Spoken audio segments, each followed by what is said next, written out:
10h-11h, le grand rendez-vous Europe 1.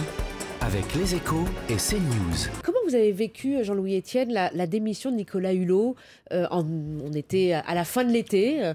J'étais en direct, je l'écoutais. Et alors Et donc, j'ai dit, attends, non, mais non. Ben oui. Vous lui en avez voulu?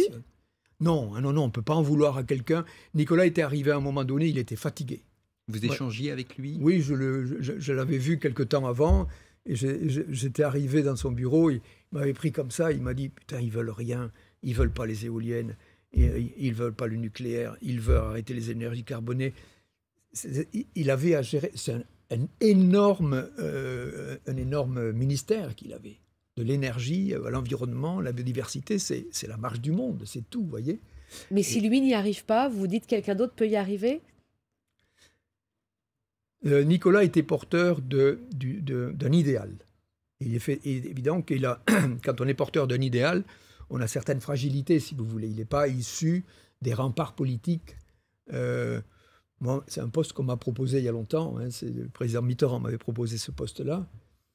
Et donc, il voulait pour moi une carrière politique, un accompagnement aux législatives et me proposait le ministère de l'Environnement. Il se trouvait que je partais à l'Érébus. Et il me dit, qu'est-ce que c'est l'Érébus? J'ai dit, président, c'est un volcan en Antarctique. Il m'a regardé, il m'a dit, là, je ne vais pas pouvoir vous accompagner. Et je suis sorti de l'Élysée en me disant, mais j'ai fait une bêtise. Donc je suis allé m'épancher auprès d'Haroun Tazieff, que je connaissais, qui avait été secrétaire d'État aux catastrophes naturelles majeures. Et Haroun m'avait dit, de son air comme ça, il me dit, on n'est pas taillé pour ça. Il m'avait dit, c'est quelque chose qui est constitutif de la personne, qu'il faut commencer très jeune. C'est une ambition qui mûrit très très jeune. Il me dit on était trop sensible pour faire ça. Je pense que Nicolas Hulot, il avait tout pour faire le job, c'est-à-dire qu'une expérience déjà dans le milieu politique, ça fait longtemps. Il avait, souvenez-vous, il est là avec les chefs d'État depuis longtemps et il s'est heurté à quelque chose qui est difficile à conjuguer. Donc il faut un profil plus politique en fait finalement pour ce type de poste, le ministre de la société civile. Oui, mais quelqu'un qui connaît le sujet quand même. Comme notre ministre à l'heure actuelle connaît bien le sujet. La politique, c'est l'art du compromis en même temps. Vous pouvez avoir un idéal et puis vous dire, voilà, il y a des choses qui sont possibles, d'autres peut-être pas tout de suite. Oui. Et c'est un peu ça qui a été reproché à Nicolas Hulot. Au fond, c'est d'avoir baissé les bras finalement. Il y a un discours extraordinaire de Jean Jaurès en 1903, le discours à la jeunesse de Jean Jaurès, où il dit rester dans l'idéal tout en comprenant le réel.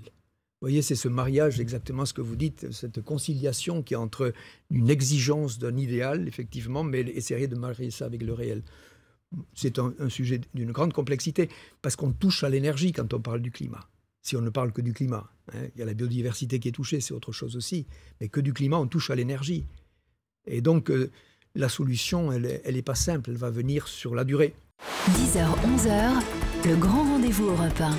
Avec les Échos et CNews.